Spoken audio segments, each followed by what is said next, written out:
Hello दोस्तों, राधे राधे सभी को। आप सभी का स्वागत है हमारे इस यूट्यूब क्लास में, जिसमें हम लोग अंकित भाटी सर की बुक दिल्ली पुलिस जीएस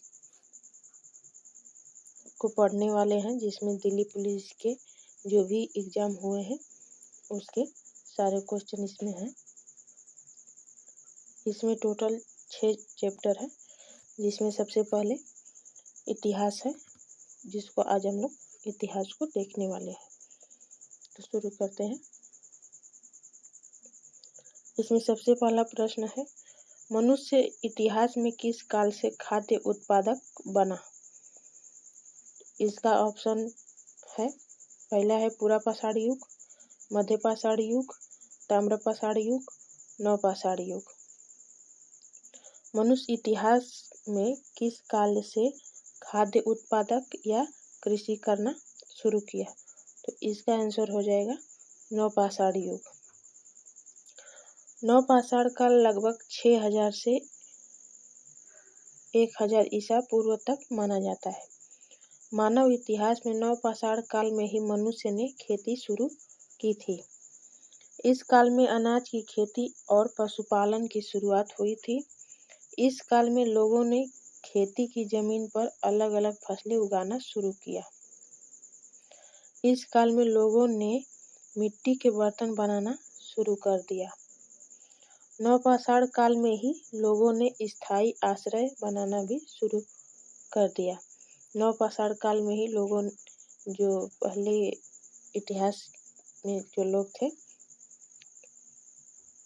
उन लोगों ने कृषि करना शुरू किया, और साथ ही साथ इसी नवपाषाण युग में ही स्थायी आश्रम अपने रहने के लिए लोग घर बनाना भी शुरू कर दिए। दूसरा प्रश्न है, निम्नलिखित में से किस राज्य में दैमाबाद नामक ताम्रपाषाण कालीन सांस्कृतिक स्थल स्थित है? इसके ऑप्शन है महाराष्ट्र, उत्तर प्रदेश, पंजाब, ओडिशा। तो जो दैमाबाद है वो अभी वर्तमान में कहाँ पे स्थित है? तो इसका आंसर हो जाएगा महाराष्ट्र। दैमाबाद हड़प्पा कालीन स्थल महाराष्ट्र के अहमदनगर जिले में स्थित है। यह गोदावरी नदी की सहायक नदी प्रवरा के बाएं किनारे पर स्थित एक निर्जन गांव तथा पुरातात्विक स्थल है। बीपी बोपडिगर ने इसकी खोज की थी। दैमाबाद से हड़प्पा कालीन ताम्र रथ भी मिला है। दैमाबाद से ही हमें एक तांबे का रथ भी मिला है। अगला क्वेश्चन है, निम्नलिखित में से कौन सा युग सही नहीं है? इसमें से जो यह ऑप्शन दिया है, इसमें से कौन सा ऐसा ऑप्शन है जो मेल नहीं कर रहा है? तो पहला ऑप्शन है भीमबेटका छत्तीसगढ़, हम्पी कर्नाटक, फतेहपुर सीकरी उत्तर प्रदेश, कोणार्क उड़ीसा। तो इसका आंसर हो जाएगा भीमबेटका छत्तीसगढ़। भीमबेटका छत्तीसगढ़ में नहीं है, जो कि मध्य प्रदेश में है। और जो सभी ऑप्शन है, जैसे हम्पी कर्नाटक में है, फतेहपुर सीकरी उत्तर प्रदेश में है, कोणार्क उड़ीसा में है। भीमबेटका मध्य प्रदेश के रायसेन जिले में स्थित एक पुरापाषाणिक आवासीय स्थल है। यह शैल चित्रों और शैलाश्रयों के लिए प्रसिद्ध है। अगला क्वेश्चन है, ऐतिहासिक सीढ़ीदार कुआं बावली अग्रसेन की बावली कहाँ पर स्थित है? जो ऐतिहासिक सीढ़ीदार कुआं है, जिसको बावली कहते हैं, वो अभी कहाँ पर स्थित है? इसका ऑप्शन है चेन्नई, दिल्ली, कोलकाता, चंडीगढ़। तो इसका सही आंसर हो जाएगा दिल्ली। ऐतिहासिक सीढ़ीदार कुआं अग्रसेन की बावली नई दिल्ली के कनॉट पैलेस के पास है। यह एक संरक्षित पुरातात्विक स्थल है। यह एक ऐतिहासिक कुआं है जो 60 मीटर लंबा और 15 मीटर चौड़ा है। अगला क्वेश्चन है, निम्नलिखित में से कौन सा मानव गतिविधियों एवं सभ्यता के प्राग ऐतिहासिक काल का सही कालानुक्रम है? इन ऑप्शनों में से ऐसा कौन सा काल है जो सही तरीके से दिया हुआ है? इसमें पहला ऑप्शन है पूरा पाषाण काल, मध्य पाषाण काल, नवपाषाण काल। दूसरा है धातु युग काल, मध्य पाषाण काल, पूरा पाषाण काल। तीसरा ऑप्शन है नवपाषाण काल, मध्य पाषाण काल, पूरा पाषाण काल। चौथा ऑप्शन है मध्य पाषाण काल, नवपाषाण काल और पूरा पाषाण काल। जिसका सही आंसर हो जाएगा ऑप्शन ए, पूरा पाषाण काल, मध्य पाषाण काल और नवपाषाण काल। मानव गतिविधियों एवं सभ्यता के प्रागैतिहासिक काल का सही कालानुक्रम जो है वो है पूरा पाषाण काल, इसके बाद मध्य पाषाण काल और उसके बाद नवपाषाण काल। प्रागैतिहासिक काल को पाषाण काल के नाम से भी जाना जाता है। जो प्रागैतिहासिक काल है उसको हम लोग पाषाण काल भी बोलते हैं। अगला क्वेश्चन है हड़प्पा सभ्यता के दौरान किसकी मूर्तियों के बनाने के लिए लॉस्ट वैक्स कास्टिंग तकनीक का उपयोग किया गया था? जो हड़प्पा सभ्यता के दौरान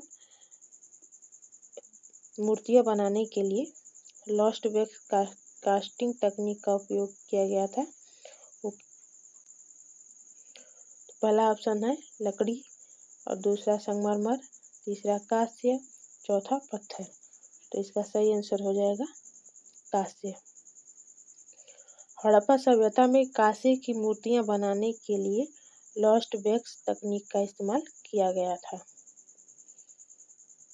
अगला क्वेश्चन है सुरकोटदा पुरातात्विक स्थल किस राज्य में स्थित है? जो सुरकोटदा पुरातात्विक स्थल है वो अभी वर्तमान में किस राज्य में स्थित है? तो पहला ऑप्शन है कर्नाटक, गुजरात, हरियाणा, राजस्थान। तो इसका सही आंसर हो जाएगा गुजरात। जो सुरकोटदा है वो अभी वर्तमान समय में गुजरात में स्थित है। सुरकोटदा पुरातात्विक स्थल भारत के गुजरात राज्य के कच्छ जिले में स्थित है। यह सिंधु घाटी सभ्यता से जुड़ा एक छोटा किलाबंद स्थल है। एकमात्र ऐसा सिंधु घाटी स्थल है जहां घोड़े की अस्थियों के अवशेष मिले हैं। गुजरात में स्थित धौलावीरा हड़प्पा स्थल की खोज वर्ष 1964-68 में जेपी जोशी ने की थी।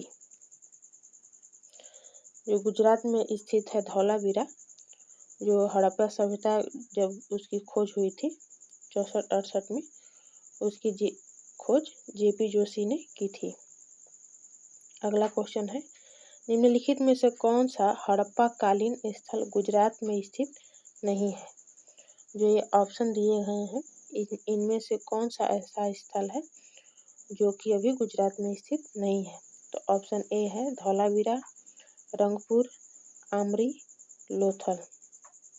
तो इसका सही आंसर हो जाएगा आमरी, जो कि अभी वर्तमान समय में गुजरात में नहीं है।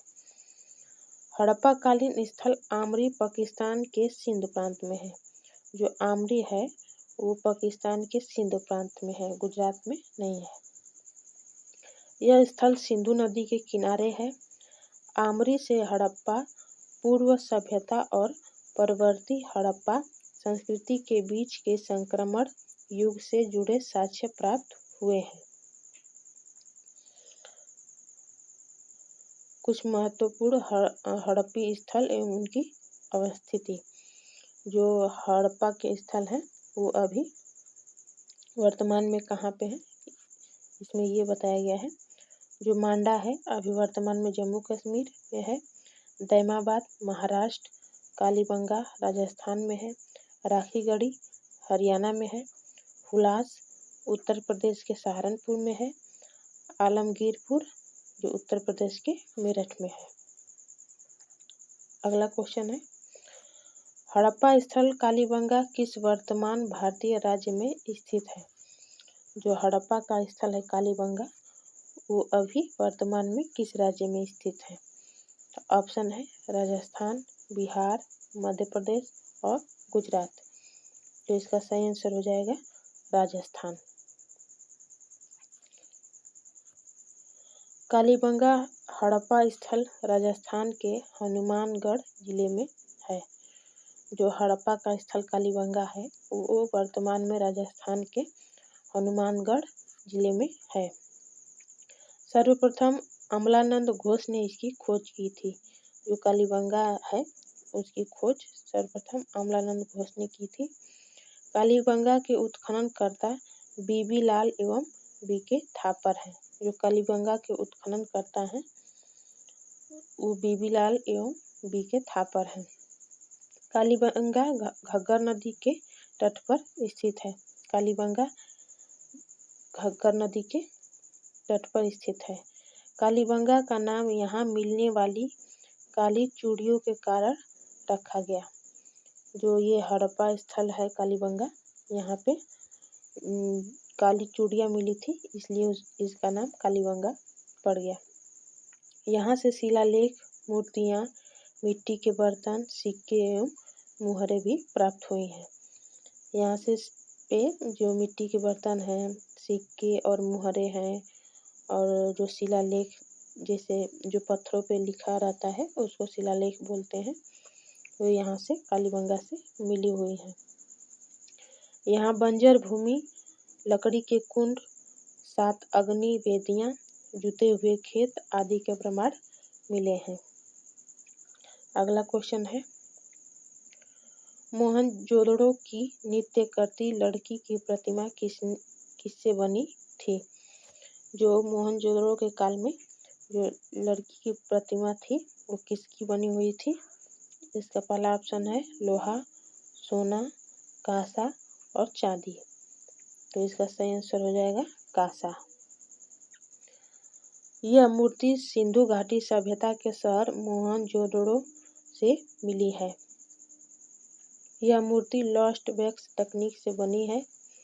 इस मूर्ति को ब्रिटिश पुरातत्वविद अर्नेस्ट मैके ने 1926 ईस्वी में मोहनजोदड़ो के HR क्षेत्र में खुदाई करके निकाला था।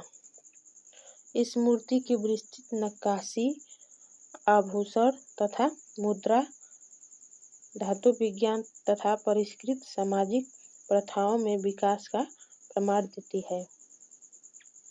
जो इस मूर्ति जो मिली थी वो है नक्काशी, आभूषण और मुद्रा, धातु विज्ञान और परिष्कृत सामाजिक प्रथाओं के विकास का प्रमाण देती है। अगला क्वेश्चन है, सिंधु घाटी सभ्यता का सबसे बड़ा भारतीय स्थल कौन सा था? जो सिंधु घाटी सभ्यता है उसमें सबसे बड़ा स्थल कौन है? तो ऑप्शन है लोथल, राखीगढ़ी, धौलावीरा, चनहुदड़ो। तो इसका सही आंसर हो जाएगा राखीगढ़ी। सिंधु घाटी सभ्यता का सबसे बड़ा भारतीय स्थल राखीगढ़ी है। इसे हड़प्पा और मोहनजोदड़ो से भी बड़ा बताया जाता है। जो राखीगढ़ी है उसको हड़प्पा काल से और मोहनजोदड़ो के काल से भी बड़ा बताया जाता है।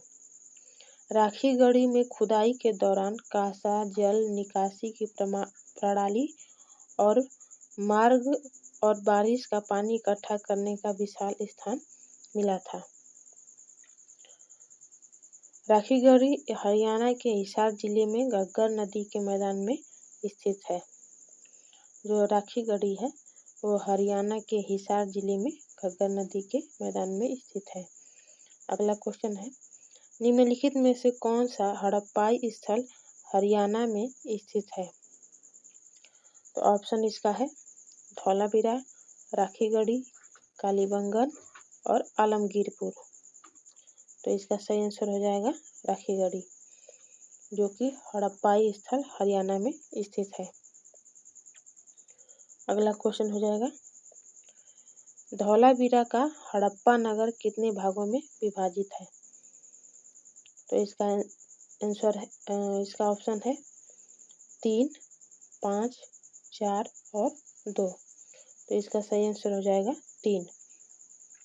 जो धौलावीरा है वो कितने भागों में विभाजित है? 3 भागों में विभाजित है। धौलावीरा पश्चिमी भारत के गुजरात राज्य में कच्छ जिले के भचाऊ तालुका के खादिर बेट में स्थित एक पुरातात्विक स्थल है। धौलावीरा शहर 3 भागों में विभाजित था।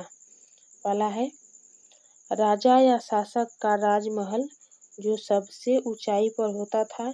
यह चारों ओर से मजबूत किलेबंदी से घिरा हुआ था तथा इस किले में 4 दीवार होते थे।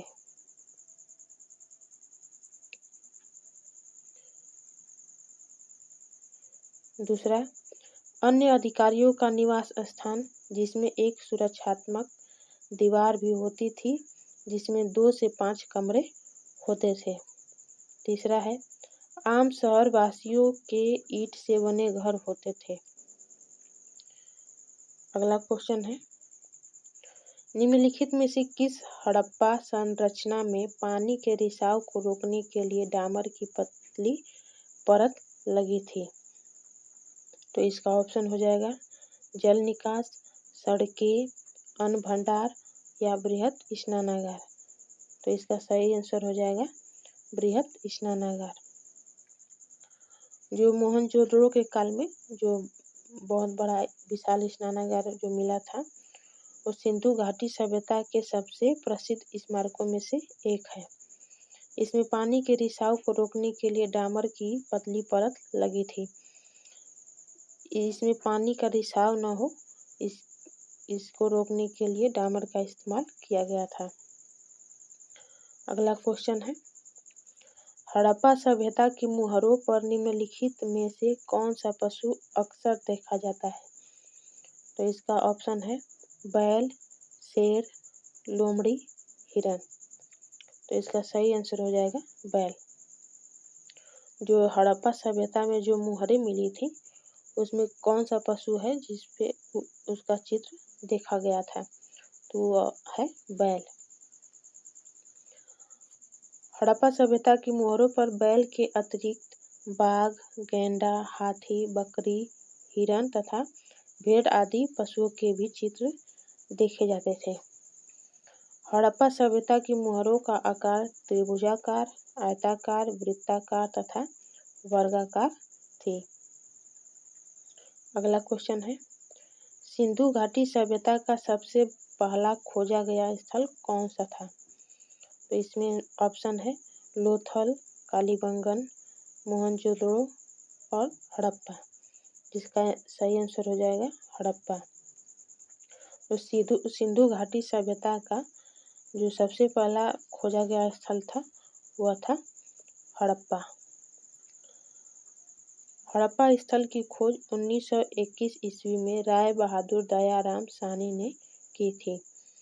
हड़प्पा स्थल रावी नदी के तट पर स्थित है। जो हड़प्पा स्थल है वो रावी नदी के तट पर स्थित है।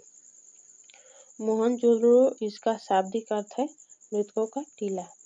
मृतकों का टीला जो है जिसको एक शब्द में हम लोग दूसरे शब्द में मोहनजोदड़ो भी कहते हैं। जो मोहनजोदड़ो है उसको मृतकों का टीला भी कहते हैं। मोहनजोदड़ो स्थल की खोज 1922 ईस्वी में राखालदास बनर्जी ने की थी। जो मोहनजोदड़ो स्थल है इसकी खोज 1922 ईस्वी में राखालदास बनर्जी ने की थी और जो हड़प्पा स्थल है इसकी खोज 1901 ईस्वी में राय बहादुर दयाराम साहनी ने की थी। मोहनजोदड़ो स्थल सिंधु नदी के तट पर स्थित है। लोथल स्थल की खोज 1954 ईस्वी में डॉक्टर A.R. राव ने की थी। लोथल सिंधु घाटी सभ्यता का महत्वपूर्ण बंदरगाह था। जो सिंधु घाटी सभ्यता थी उसका सबसे महत्वपूर्ण बंदरगाह था वो था लोथल। लोथल स्थल भगवा नदी के तट पर स्थित है जो कि गुजरात में है। अगला क्वेश्चन हो जाएगा सिंधु सभ्यता के इनमें से किस स्थल से जलाशयों के साक्ष्य मिले हैं? तो पहला ऑप्शन होगा कालीबंगा, धौलावीरा, कोटदीजी और लोथल, जिसका सही आंसर हो जाएगा धौलावीरा। जो सिंधु घाटी सभ्यता है उसमें जो जलाशयों के साक्ष्य जहाँ से मिले हैं वो था धौलावीरा। धौलावीरा स्थल गुजरात राज्य में स्थित है। कोटदीजी इस स्थल के से कांसे की चपटे फलक वाली कुल्हाड़ी के साक्ष्य मिले हैं। जो कोटदीजी है इस स्थल से जो कांसे की चपटी फलक वाली कुल्हाड़ी के साक्ष्य मिले हैं। जो कोटदीजी स्थल है वह पाकिस्तान देश के सिंध राज्य में स्थित है। लोथल इस स्थल से 3 युगल समाधियों के साक्ष्य मिले हैं। यह स्थल गुजरात राज्य में स्थित है। लोथल जो है वो गुजरात में स्थित है जहाँ से 3 युगल समाधियाँ मिली हैं। अगला क्वेश्चन है मोहनजोदड़ो नाम का अर्थ किस भाषा में मृतकों का टीला है? तो ऑप्शन हो जाएगा फारसी, उर्दू, हिंदी और सिंधी, जिसका सही आंसर हो जाएगा सिंधी। जो मोहनजोदड़ो शब्द है जिसको हम लोग मृतकों का टीला भी कहते हैं मोहनजोदड़ो को, इसका किस भाषा में जो ये अर्थ है मोहनजोदड़ो, ये किस भाषा का अर्थ है? तो वो है सिंधी भाषा का। मोहनजोदड़ो को सिंधु घाटी सभ्यता का सबसे बड़ा स्थल माना जाता है। वर्तमान में मोहनजोदड़ो की स्थिति पाकिस्तान के सिंध राज्य में है। यहाँ से विशाल स्नानागार के अवशेष मिले हैं। मोहनजोदड़ो सिंधु नदी के तट पर स्थित है। अगला क्वेश्चन हो जाएगा लोथल नामक प्राचीन हड़प्पा शहर किस राज्य में स्थित है? तो ऑप्शन है उत्तर प्रदेश, पंजाब, गुजरात, राजस्थान, इसका सही आंसर हो जाएगा गुजरात। लोथल जो है जो प्राचीन हड़प्पा शहर है वो अभी वर्तमान में किस राज्य में है? तो लोथल गुजरात में है।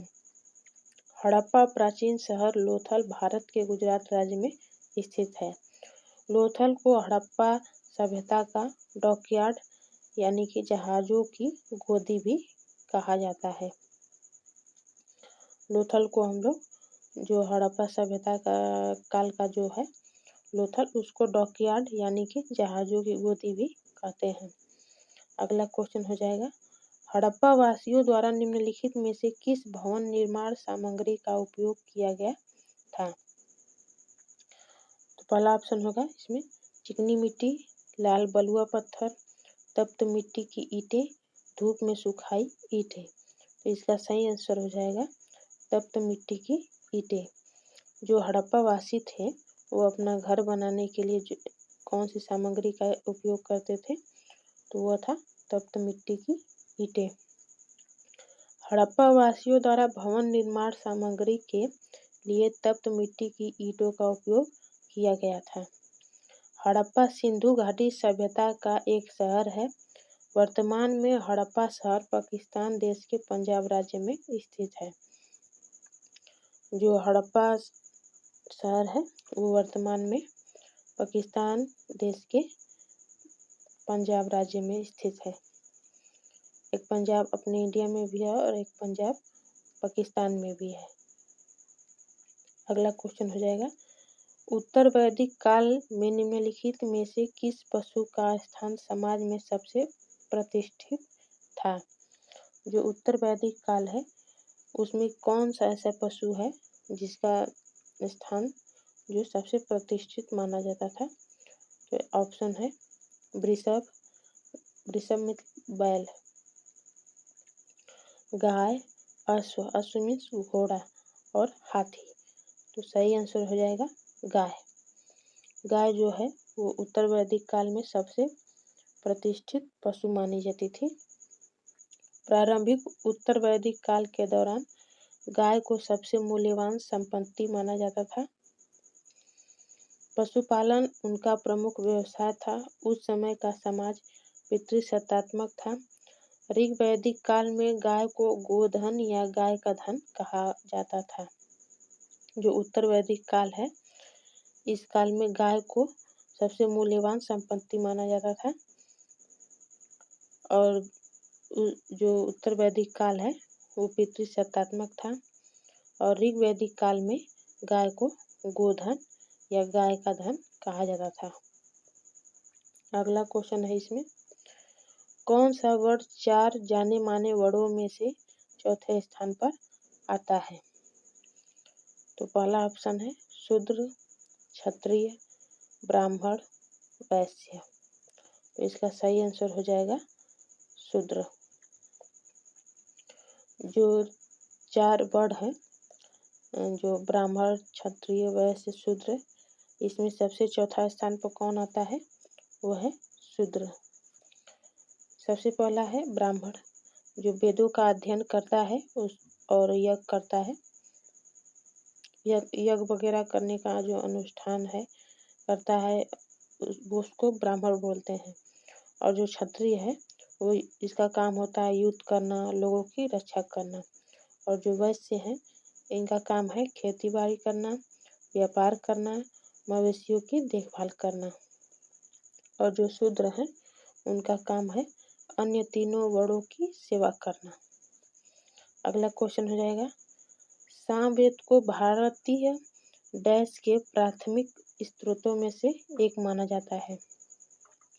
इसका ऑप्शन हो जाएगा कपड़ा, अभिकल्प, सिक्का निर्माण, औषधि, संगीत और कला। जो इसका सही आंसर हो जाएगा संगीत और कला। जो सामवेद है उसको कौन से प्राथमिक स्रोत माना जाता है? तो संगीत और कला के जो प्राथमिक स्रोत हैं वो सामवेद में ही मिलते हैं। भारतीय परंपरा में कुल 4 वेद हैं, ऋग्वेद, यजुर्वेद, सामवेद और अथर्ववेद।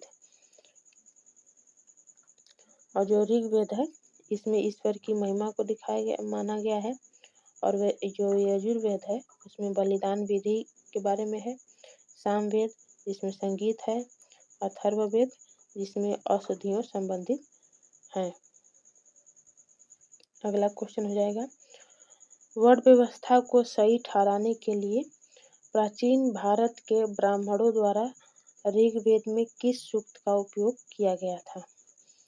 तो इसका ऑप्शन हो जाएगा वर्ण सूक्त, ब्रह्म सूक्त, पुरुष सूक्त और मानव सूक्त। जिसका सही आंसर हो जाएगा पुरुष सूक्त। जो वर्ण व्यवस्था है उसको सही ठहराने के लिए पुराने समय में ब्राह्मणों द्वारा जो ऋग्वेद के सूक्त हैं उसमें से कौन सा सूक्त का प्रयोग किया गया था वर्ण व्यवस्था को सही ठहराने के लिए? तो वो सूक्त है पुरुष सूक्त। ऋग्वैदिक काल में भारतीय समाज प्रारंभ में 3 वर्णों में विभाजित था, जिसमें ब्राह्मण, क्षत्रिय और वैश्य ये सिर्फ 3 वर्ण थे, जिसमें आगे चलकर इसमें एक चौथा वर्ण शूद्र जोड़ा गया। ऋग्वेद के 10वें मंडल के पुरुष सूक्त में पहली बार शूद्र वर्ण का उल्लेख मिलता है। जो शूद्र वर्ण है वो ऋग्वेद के 10वें मंडल में पुरुष सूक्त में इसका पहली बार उल्लेख मिलता है। पुरुष सूक्त में वर्ण विभाजन की धार्मिक अनुष्ठानिक आधार पर सही ठहराने की कोशिश की गई है। जो पुरुष सूक्त है इसमें जो वर्ण विभाजन है, वर्ण विभाजन जो ब्राह्मण, क्षत्रिय, वैश्य, शूद्र है, इसको धार्मिक अनुष्ठान के आधार पर सही ठहराने की कोशिश की गई है। वो है ऋग्वेद के 10वें मंडल में जो पुरुष सूक्त है उसमें। अगला क्वेश्चन हो जाएगा, निम्नलिखित में से किस देवता को ऋग्वेद में किलों को तोड़ने वाले के रूप में जाना जाता है? तो इसका ऑप्शन है अग्नि, इंद्र, वरुण और मारुत। तो इसका सही आंसर हो जाएगा इंद्र। इंद्र देव को जो कि ऋग्वेद काल में किलों को तोड़ने वाले के रूप में जाना जाता है। इंद्रदेव को ऋग्वेद में किले को तोड़ने वाले देवता के माना गया है और इंद्रदेव को ही पुरंदर के नाम से भी जाना जाता है। इसके अलावा इन्हें देवताओं का राजा और स्वर्ग का स्वामी भी कहा जाता है। जो इंद्रदेव हैं उनको देवताओं का राजा और स्वर्ग का स्वामी कहा गया है। अगला क्वेश्चन हो जाएगा, निम्नलिखित वेदों में से किसे ब्रह्म वेद के नाम से भी जाना जाता है? तो ऑप्शन है ऋग्वेद, यजुर्वेद, सामवेद और अथर्ववेद। तो इसका सही आंसर हो जाएगा अथर्ववेद। अथर्ववेद जो है उसको सभी वेदों अथर्ववेद जो है उसको वेद में उसको ब्रह्मवेद कहा जाता है। जो सभी वेद हैं अथर्ववेद को ब्रह्मवेद कहा जाता है। वेद प्राचीन भारत के धर्म ग्रंथ हैं। इनकी संख्या 4 है। ऋग्वेद, यजुर्वेद, सामवेद और अथर्ववेद। और इन चारों वेदों में सबसे नवीन वेद है वो है अथर्ववेद। जो सबसे नया वेद है वो है अथर्ववेद। ऋग्वेद जो है ये सबसे प्राचीन वेद है। ऋग्वेद सबसे पुराना वेद है। इसमें 10 मंडल, 1028 सूक्त और लगभग 10,580 ऋचाएँ हैं। यजुर्वेद जो है, यजुर्वेद के 2 भाग हैं। एक है शुक्ल यजुर्वेद और दूसरा है कृष्ण यजुर्वेद। यज्ञ संबंधी विधि विधान यजुर्वेद से संबंधित है। यजुर्वेद में जो भी यज्ञ संबंधी विधि विधान है वो यजुर्वेद में बताया गया है। और जो सामवेद है यह चारों वेदों में आकार की दृष्टि में सबसे छोटा है। जो सामवेद है, जो हमारे 4 वेद हैं, इस चारों वेदों में सबसे छोटा है वो है सामवेद। सामवेद का संबंध संगीत से है। अगला क्वेश्चन है, निम्नलिखित यज्ञ में से कौन सा घोड़े के बलिदान से संबंधित है? तो ऑप्शन है वाजपेय यज्ञ, अग्निष्टोम यज्ञ, अश्वमेध यज्ञ और राजसूय यज्ञ। तो इसका सही आंसर हो जाएगा अश्वमेध यज्ञ। जो अश्वमेध यज्ञ है यह घोड़े के बलिदान से संबंधित है। अश्वमेध यज्ञ घोड़े के बलिदान से संबंधित है। अश्वमेध यज्ञ का प्राचीन काल के वैदिक यज्ञों में प्रमुख स्थान है। अश्वमेध शब्दों में अश्व शब्द का अर्थ घोड़ा तथा मेघ शब्द का अर्थ बलि है। जो अश्व शब्द का अर्थ है वो घोड़ा है और जो मेघ शब्द का अर्थ है वो है बलि। अगला क्वेश्चन हो जाएगा, भारत में वैदिक काल की अवधि कब तक चली? तो इसका ऑप्शन है 1500 से 600 ईसा पूर्व, 336 से 336 ईसा पूर्व, 323 ईसा पूर्व, 3000 से 2600 ईसा पूर्व, 550 से 323 ईसा पूर्व। तो इसका सही आंसर हो जाएगा 1500 से 600 ईसा पूर्व तक जो समय है वह वैदिक काल का समय है। भारत में वैदिक काल की अवधि वर्ष 1500 ईसा पूर्व से 600 ईसा पूर्व तक मानी जाती है। वैदिक काल को वैदिक युग भी कहा जाता है। भारत में वैदिक काल की शुरुआत सिंधु घाटी सभ्यता के बाद हुई थी। जो वैदिक काल की शुरुआत हुई है, जो सिंधु घाटी सभ्यता खत्म हो गया उसके बाद वैदिक काल की शुरुआत हुई है। वैदिक काल को 2 भागों में बांटा जाता है, एक पूर्व वैदिक काल और एक उत्तर वैदिक काल। जो पूर्व वैदिक काल है उसका जो अवधि है 1500 से 1000 वर्ष ईसा पूर्व है और जो उत्तर वैदिक काल है इसका 1000 से 600 ईसा पूर्व जो इसकी अवधि है वो है। अगला क्वेश्चन हो जाएगा, शुरुआत में मगध महाजनपद की राजधानी निम्नलिखित में से कौन थी? तो इसका ऑप्शन है पाटलिपुत्र, राजगृह, विक्रमशिला, वैशाली। तो इसका सही आंसर हो जाएगा राजगृह। जो मगध महाजनपद है जो शुरुआत में इसकी राजधानी कहाँ थी वो थी राजगृह में। मगध महाजनपद की प्रारंभिक राजधानी राजगृह में है, राजगृह थी। यह आधुनिक बिहार के राजगीर में है। जो महाजनपद जो मगध का था उसका सबसे जो प्रारंभिक राजधानी है वो राजगिरी थी, और जो राजगिरी है वो अभी आधुनिक में बिहार के राजगीर में है। मगध के राजा बिंबिसार ने राजगृह का निर्माण कराया था, इसे अपनी राजधानी बनाया था। जो मगध के राजा बिंबिसार थे उन्होंने ही राजगृह का निर्माण कराया था और इसे अपनी राजधानी भी वही बनाए थे, बिंबिसार। मगध के बाद के राजा अजातशत्रु ने भी राजगृह को ही अपनी राजधानी बनाया था। जो मगध काल के बाद जो राजा बने थे अजातशत्रु, उन्होंने भी अपनी राजधानी राजगृह को ही बनाया था। मगध की एक और राजधानी पाटलिपुत्र थी, जिसे अब पटना के नाम से भी जाना जाता था। मगध की एक और राजधानी थी जिसका नाम पाटलिपुत्र था, जिसको अभी वर्तमान में हम लोग पटना के नाम से जानते हैं। और ये हमारा लास्ट क्वेश्चन है, महाजनपद युग के दौरान उज्जैन की राजधानी क्या थी? इसका ऑप्शन है कोसल, अवंती, पांचाल और मगध, जिसका सही आंसर हो जाएगा अवंती। अवंती जो है महाजनपद युग के दौरान, जो महाजनपद युग काल था उसमें उज्जैन की राजधानी थी, वो थी अवंती। अवंती प्राचीन भारत का एक महाजनपद था जो वर्तमान में मालवा क्षेत्र में आता है। जो अवंती है वो प्राचीन भारत में एक महाजनपद था जो अभी वर्तमान समय में मालवा क्षेत्र में आता है। विंध्य पर्वत के कारण से यह जिला दो भागों में बटा हुआ था, उत्तरी भाग और दक्षिणी भाग। जो अवंती है वो विंध्य पर्वत के कारण ही दो भागों में बटा हुआ था, एक उत्तरी भाग था और एक दक्षिणी भाग था।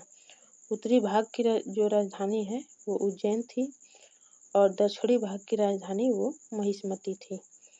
अवंती की जो उत्तरी भाग की राजधानी थी वो उज्जैन और जो दक्षिणी भाग की राजधानी थी वो महिष्मती थी।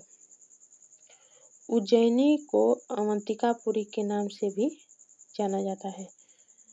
जो उज्जैनी है उसको अवंतिकापुरी के नाम से भी जाना जाता है। उज्जैन में भगवान शिव के 12 ज्योतिर्लिंगों में से एक महाकाल मंदिर भी है। उज्जैन में ही भगवान शिव के जो 12 ज्योतिर्लिंग है उसमें से एक महाकाल मंदिर है। और ये हमारा होमवर्क क्वेश्चन है, महापद्मनंद ने किस साम्राज्य पर शासन किया था? जो महापद्मनंद है वो कौन से साम्राज्य पर शासन किए थे? ये आप लोग का होमवर्क क्वेश्चन है, इसका जवाब आप लोग कमेंट बॉक्स में बताइएगा। आई होप आप लोग को ये क्लास अच्छी लगी होगी। अगर आप लोग को क्लास पसंद आई होगी तो इसको लाइक ज़रूर करिएगा और सब्सक्राइब कर लीजिएगा, जिससे आगे जो भी क्लास आएंगे उसका नोटिफिकेशन आप लोग को मिल जाएगा। तो आप लोगों को ये क्लास कैसी लगी कमेंट करके ज़रूर बताइएगा। तो मिलते हैं अगली क्लास में। सभी को राधे राधे और थैंक यू।